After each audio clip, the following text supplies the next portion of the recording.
everyone. I am Linda Kamphorst. I am with the Down Syndrome Association of Greater St. Louis. We want to welcome everyone to our Lunch and Learn October series with Conquer Therapy Services. Today, Jamie Schonhoff, co-owner of Conquer, will discuss therapies and resources targeted at the school-aged audience. So Jamie, I will go ahead and turn it over to you. Wonderful. Thank you so much for having us. Thank you for having us this month. Thank you for having me today to talk about therapy in the school-aged child. A little bit about what we're going to do today in introductions. I'm going to talk about the roles, OT, PT, and speech as it relates to the school-aged child. Talk through school-based services versus outpatient therapy services because there are quite a bit of differences. And then we're going to talk out and talk about different plans and ways that families can advocate for their school-aged child. It's about us. I am by trade an occupational therapist. I have actually worked in the schools for about 13, 14 years. Even when I started Conquer, when I left the schools, I started Conquer and still worked in quite a lot of schools. I feel really connected to school-aged children and being able to have, 7 to 8 hours with them every day.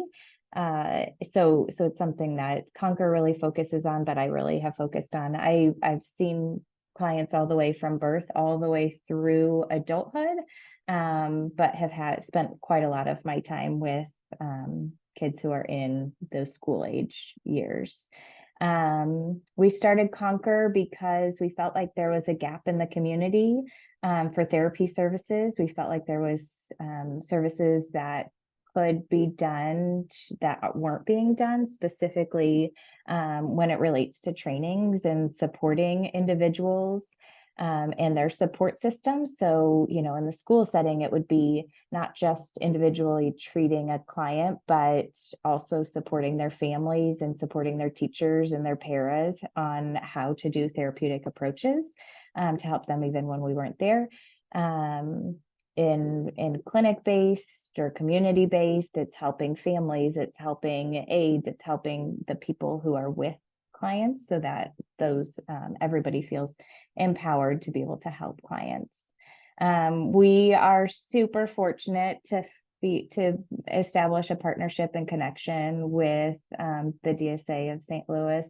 You guys have welcomed us with open arms. It's a population we feel so passionate about because across the lifespan, individuals deserve quality-based therapy to meet their potential. And you guys have opened your arms to letting us provide that there with you. We do quite a lot of groups, individual services, and a lot of collaboration. Overall roles of therapy services, occupational therapy. So first of all, I just want to say the first thing that is important to do in all therapies is assessing the person's values, interests. We call it an occupational profile in the world of OT.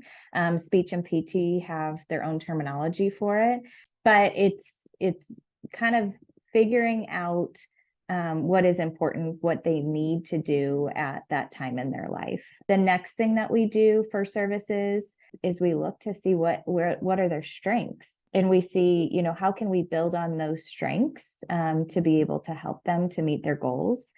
Someone who has great verbal expression, teaching them about advocacy and teaching them how do I advocate for myself in an appropriate way. Someone who has strong social skills, talking through, does it make more sense to do therapy services in a group setting because peers are really motivating for them? Someone who has a high level of energy, kind of building in times of their day where they can channel that energy, as opposed to removing that movement and trying to eliminate movement from their day, being able to kind of structure those movement breaks throughout their day, offering flexible seating, allowing them to have those opportunities to use that energy to their advantage. Having a strong persistence and determination, making sure that they know how to set goals, they know how to achieve their goals, and you can do that on any level, helping an individual with determination to be able to meet their goals.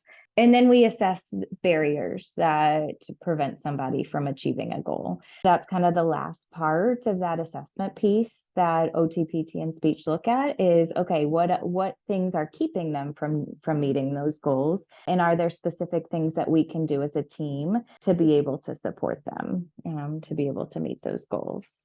From a therapy standpoint, how do we support those barriers? We kind of do it in two different ways. The first way specifically is skill development, and that's you have interventions that are designed to teach a new skill and improve one's ability to perform a specific task independently. There's so many therapeutic approaches that OTPT and speech do to be able to help someone develop a skill. And you'll see there's times in a kid's life where maybe you use all of those approaches and they're still not getting that skill, and maybe that's where insurance is coming and they're saying, we haven't seen improvements on those skills in this amount of time that we've given you an authorization for. At that point, then you go into the modifications and accommodations, and that's where you make adjustments to the environment, the tools, the expectations, so that they can then meet their goals. Those can happen simultaneously. So you can work on skill development, and you can also have some modifications and accommodations in place to be able to support success. You can also do it either or. So if you are, like I said, saying that, gosh, we're just not meeting this skill right now. Maybe I'm using handwriting as an example. We're just not getting our letters down. We're not getting handwriting down. We're not meeting that goal. Maybe we need to put some modifications and accommodations, some technology in place to be able to support that. That doesn't mean that, a year or 2 years down the road, you don't then reassess and say, are we ready to develop those skills? But you're using those modifications and accommodations to be able to help them to be successful at that time, whether or not they're working on a skill or not. So we're going to dive a little bit more into skill development. So those are those interventions that are focused on building, strengthening, refining abilities that may be delayed or underdeveloped. I'm going to talk specifically about each of the areas that we address with OTPT and speech. And I'm going to give just some general ways that you can work on it, having fun at home, so that you can work on some skill development at home. You can work on, when we talk about these specific interventions, you can work on the development of the specific skill, but you can also target the underlying skills that make function possible. So it's kind of, in therapy, we kind of do both. If you're working on buttoning a shirt, you can definitely develop the skill of buttoning a shirt by working on buttoning a shirt. You can also then dive deeper and say, why aren't we buttoning a shirt? Why is that difficult? And there's so many underlying skills to all of those functional tasks. We'll kind of dive into that a little bit too, but it's also looking to see what are those underlying skills that are keeping us from being able to do those functional tasks. First, we're going to talk about PT skill development. These are just some of the areas that PT kind of works on. I'm going to go through just 10 activities that you can do at home to focus on PT skill development, to kind of target some of these activities here on the list. Trampoline, if you have a trampoline, walking on a trampoline, sitting on a trampoline, standing on a trampoline, jumping, dancing, all of those things are going to develop underlying skills necessary to be able to do some of these functional tasks. Animal crawls and different animal walks during transitions, making it kind of fun and a game when you're getting to and from different places. We're gonna bunny hop to this location. We're going to bear crawl to go brush our teeth, whatever it may be. That's going to develop some of those motor skills.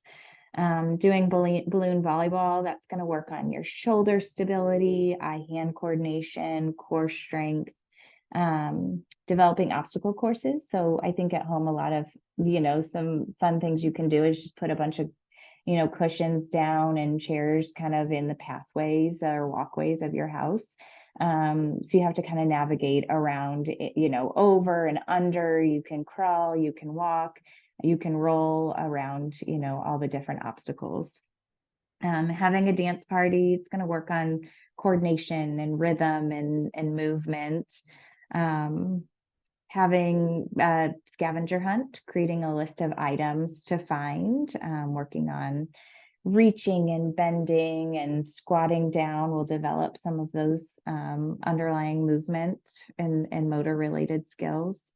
A balance beam walk, so just put tape on the ground and you can do different challenges on the tape to work on those balance skills. You can do it, holding on to something. You can do it crawling. You can do it with your eyes closed. You can stand on one foot. All on that piece of tape. Gardening's a good thing, just going outside and digging and planting and watering. Those are all ways that you can develop motor skills.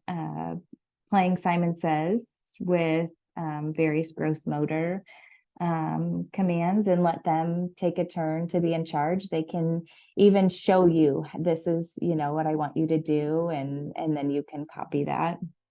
And then bubble popping. So when jumping, bending, reaching, you can pop bubbles. You can even do it while you're balancing on bubble wrap, just to make it kind of fun. So those are all PT related skill development activities that you can do with your kiddo at home to kind of support that. Okay, we'll go through some speech. So these are all some kind of specific speech skills that we're working on, some ways that you can do it at home. Read a book together, allow them to kind of think through what could happen next, doing some storytelling, singing songs and rhymes. You can do them humming, have them fill in the blank of some of those songs. Role playing with puppets and action figures, acting out different scenarios. I would do, recording whenever you're doing it, just so they can watch it back. And these can all be things that happen with pictures. They can happen with Ogcom devices. They can happen verbally. Doing a treasure hunt with clues, just having them written out or visually, just a certain clue or a picture to represent a place where the next treasure is going to be, is a way to work on communication. Cooking together, following directions, naming ingredients, following steps. Those are ways of working on the skills of communication. Creating a series of pictures or illustrations that they can put together and to work on sequencing and storytelling is another way. Weather reporting, letting them be the reporters of the weather for the day. You're working on skill development of figuring out what the weather, how do I find out what the weather is for the day, but then the communication of sharing that. And then just allow functional opportunities, in whatever way they do communicate, verbally or with a device or pictures, having them, have the opportunity to be able to order for themselves when they go out to a restaurant, or having them to make choices. If you're giving them multiple options of things to wear, giving them an opportunity to make choices. Obviously we talk through some of those underlying skills like your fine motor and your self-regulation, having a scavenger hunt within the house of actual objects so that they can learn the purpose of certain objects, where they're kept, but you're also working on the motor skills of crawling and bending and finding things and following directions. Some of my favorite sensory related activities are around crafting and meal preparation.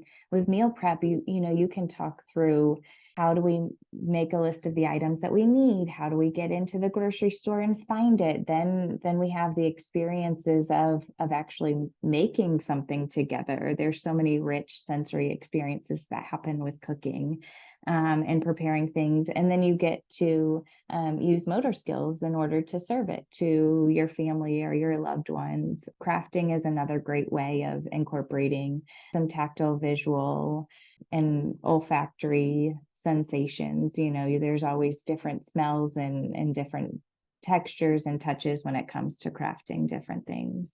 Doing mirror play and dancing, so standing in front of a mirror and imitating each other's movements, jumping and turning around and clapping in a specific way. doing things, there's so many functional tasks within the house. As we're doing functional tasks in the house, I know sometimes I feel like I'm getting my own workout in, but doing things like carrying the laundry basket can just be, a sensory related functional task, or making the bed can be such heavy proprioception. Doing things like setting the table, you're walking around the table constantly, you're moving back and forth. Same with getting plates out of the dishwasher. All of those are really rich, heavy sensory experiences. I'd say, making sure you're creating visual schedules for chores, making sure there's pictures and icons so that they know what the expectation is something that I think is really important when talking through skill development. And we're going to kind of talk through the differences. A lot of people kind of interchange them. They are quite different from each other. So modifications means that you're changing the expectation. You might be changing the curriculum. You're changing what the actual task is, and what they're actually expected to learn or demonstrate.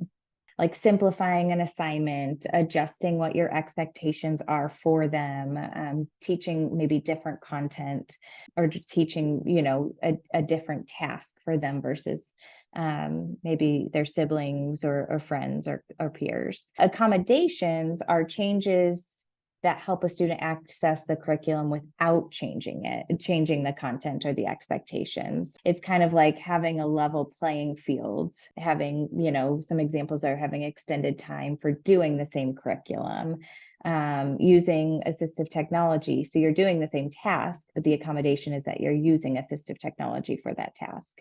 Maybe audio versions of textbooks or leisure books that they're going to read. That's an accommodation because you're not actually changing the content. Modifying sports, changing the rules, changing the expectations, doing a sport that maybe looks a little bit different than what you would expect from the standard play of that sport. Having accessible playground equipment, so changing the playground that they go to. A modification would be that a student or a child might go to a different playground than what their peers do to be able to access a playground. Changing the PE activity to fit the needs. So these are, a modification would be, for PE, they are doing adaptive PE as a different curriculum than the other PEs. Individualized seatings, having someone sit in like a completely, different seat than somebody else when they're at church, they need a specific seat.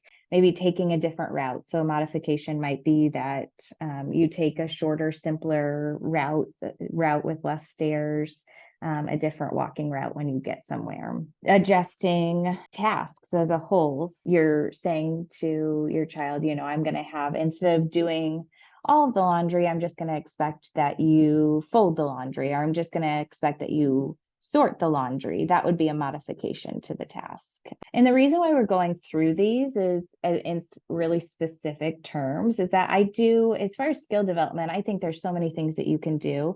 I also think participation can include participation with modifications and accommodations. Sometimes it does take some creative thinking when it comes to participation, but it doesn't mean just because a child has Down syndrome doesn't mean that they can't participate in an activity with some accommodations or modifications. It's really good to just keep that in your mind as a parent and as an advocate. A lot of people are going to tell your child or tell you they just can't do that. And I urge you to advocate for your child and say, I think they can. And here's some creative ways of putting some modifications and accommodations in place so that they can do that. Let's go through some accommodations now, kind of related to PT or someone's, when I was working in schools and when I see my clients, some things that I tell them, there are some ways. Let's talk through that. Building in breaks in a schedule. So they're still expected to do the curriculum, or they're still expected to do, the camp or the activity that's that they desire. But they can have times in their day to move, to sit down for a little bit, take a break, take a rest for your body. Buddy up. So pair the child with a peer for modeling and encouragement and support. When playing sports, giving modified equipment. So it's the same game, same expectations, but maybe it's a different size ball, or maybe it's played in a bit of a different way, but it's still the same expectations. Providing visual support, providing videos for expectations. So often when we're teaching something to a child, we expect that they hear us and then they comprehend it. But sometimes just adding in a visual, just showing them a video of what it should look like is the only accommodation they need to be able to then participate. Reminding the people who are with them that, there's different levels of support in giving instructions. Environmental accessibility. So just clearing pathways, having non-slip surfaces, appropriate supports for balance checks, just having things in the environment that then can support, maybe if someone's having a hard time getting up off the floor, they still can get down to the floor, but we're going to put a chair in place to be able to help them to get up from the floor. That would be an accommodation. Task breakdown, this kind of fits into every single skill, but just breaking down tasks into more manageable chunks. And after mastery of one part of the task, then teaching the next, instead of just teaching something in a wide, and I'm going to teach you 12 different steps at one time and then expect you to remember the first one and then show mastery of it. Some examples of speech related or communication related modifications. Just reduce the complexity of the expectations of spoken and written communication. Instead of writing full sentences, they can communicate in a shorter response. They can use pictures to respond. You can participate still, just in a little bit of a different way, in a creative way. Instead of open-ended questions, giving the individual choices to respond. Changing directions, so just shortening the directions to include only a handful of steps instead of, like we talked about, multiple steps at one time, and expecting just, the response of those couple instead of the whole thing. Changes in participation and engagement expectations. So just telling a child that they can nod or use gestures or communication device to indicate what their participation engagement is. Alternate note-taking and reading materials. So you could have in school, have notes provided to them, allow them to record classroom instructions instead of having to take traditional notes. Accessing peer notes instead of being expected to take notes of their own. Some social skills times, just integrating opportunities for teaching social skills in the curriculum. So you're changing the curriculum, but you're working on integrating some practice learned social skills in that. So examples of speech related accommodations, just to allow extra time for conversation and answering questions. Again, having visual supports for like sentence strips to support verbal or nonverbal expression. Repeat and rephrase directions. So just breaking them down step by step for instructions. Modeling communication, allowing the use of assistive technology, and then just providing sentence and conversation starters. So just having kind of a list of here's some starters that you can have when communicating with peers. OT related modifications. So wearing specific clothes. So like just having clothing with no fasteners, easy to put on and off. Giving a separate space with limited distractions. Allowing a child to do only certain chores or part of a chore. Altering routines, so changing routines to include more breaks and less transitions from activities.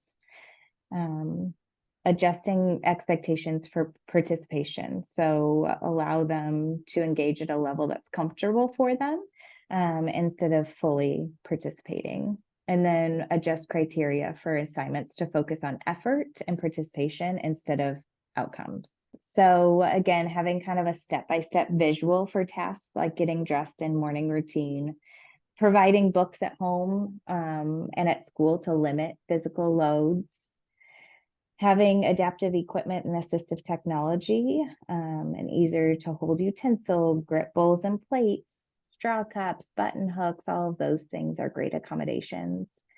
Integrating interests into activities and tasks, making it more motivating. I know, in school, they really like you to learn a certain way with certain content, but sometimes you can integrate preferences and you can integrate interests, and a child can shock you with their ability to comprehend the material when it's interesting to them.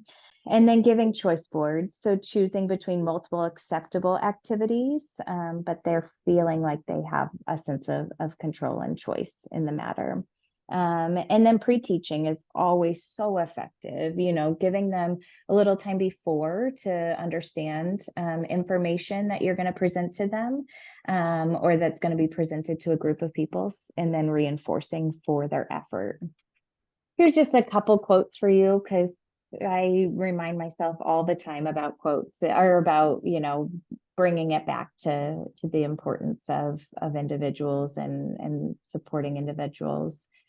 Strength does not come from physical capacity. It comes from indomitable will.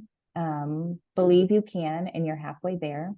And your present circumstances don't determine where you can go. They merely determine where you start.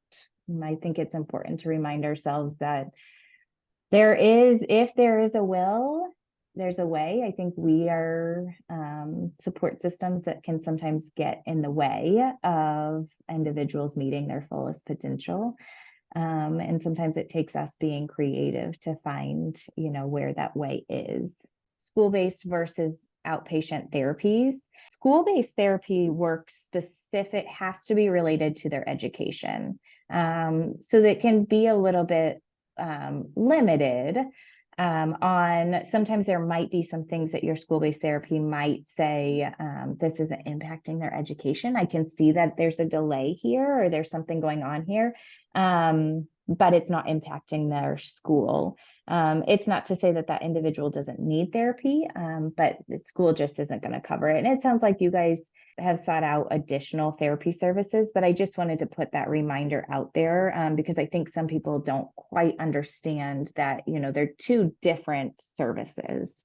And you have the right as the parent to advocate for services beyond what the school can provide for an individual. Similarly, just remind yourself that, even if at that moment they are successful in school and they're meeting, they're at their fullest potential as far as accessing the curriculum at that moment, there may be a time, in a couple of years when the curriculum changes, expectations change, puberty hits, different things that you could always advocate for reviewing the need for services at that point.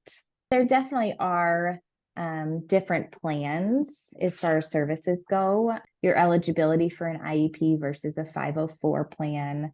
And we can talk through this. You can always feel free to reach out to me if you have any confusion about the different plans that can be available to your child. There is your IFSP, that's for your children. I think you guys talked about that 2 weeks ago quite a lot, that birth to 3 age range.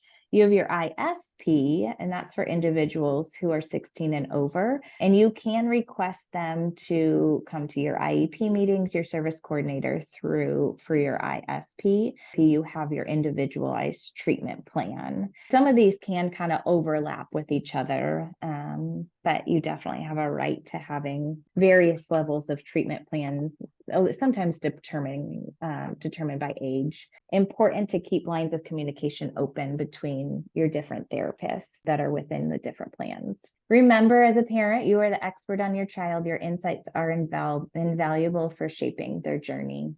And each child has a unique offering to this world. In collaboration with their team, each child has the ability to unlock their fullest potential. Thank you so much, Jamie, just for being here and sharing your expertise and just being that leader in therapeutic services for those with developmental disabilities and Down syndrome. We do appreciate your time. So thank you so much.